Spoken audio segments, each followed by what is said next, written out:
Decoding book resurrects the ancient astronaut theme. Several decades ago, books by insurance salesman Erich von Daniken caused an international sensation as he depicted photographs of large stone edifices hard to believe built by primitive humans. His dreams of ancient astronauts, however, soon faded into oblivion as archeologists came up with proof that primitive humans could have constructed the pyramids and like structures without alien assistance.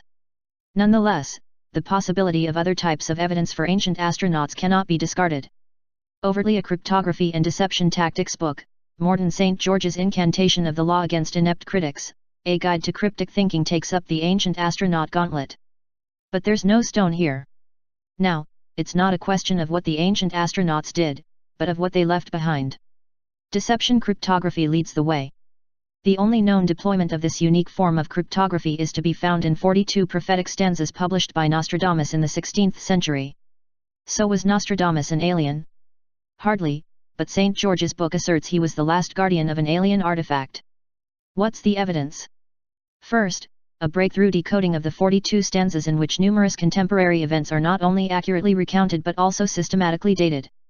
St. George concludes there is no longer any doubt about whether or not the future was foreseen. It was, and likewise we are witnessing the powers of a super-civilization. Second, the discovery that the 42 stanzas, perceived as a book of divine revelation, were secretly guarded, known to, and commented upon by a Kabbalistic sect during medieval times. St. George says these 42 revelations predate Nostradamus by centuries, and now there is a book of light in the picture, not light like in enlightenment but literally composed of light, black fire on top of white fire. This describes the artifact that survived to reach Nostradamus. Third, back to the prophecies, which come forth and tell us the name of their author and when they were written. According to St. George, they were written in the 6th century, 1,000 years before the time of Nostradamus. Why is there no record of alien arrival in the 6th century? St. George responded, we are referring to creatures with 2 arm appendages and 4 fingers at the end of each, but other than that, they landed as helmeted aquatics and didn't remotely look like humans.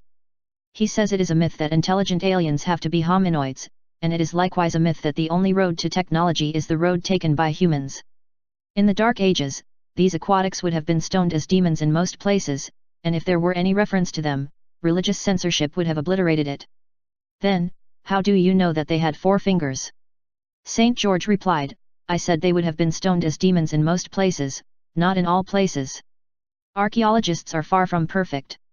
They have no idea how to distinguish the drawing of an aquatic extraterrestrial from the drawing of a masked witch doctor. Maybe some of them had suspicions but didn't speak out, fearing for their career or whatever. Extraterrestrial intelligence and civilizations more advanced than ours are terrifying concepts for segments of human society.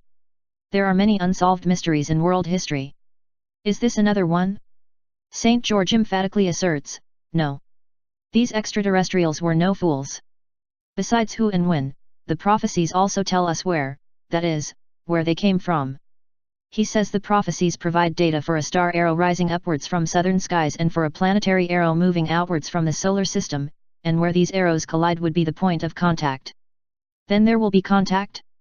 St. George has no doubts about the matter, yes.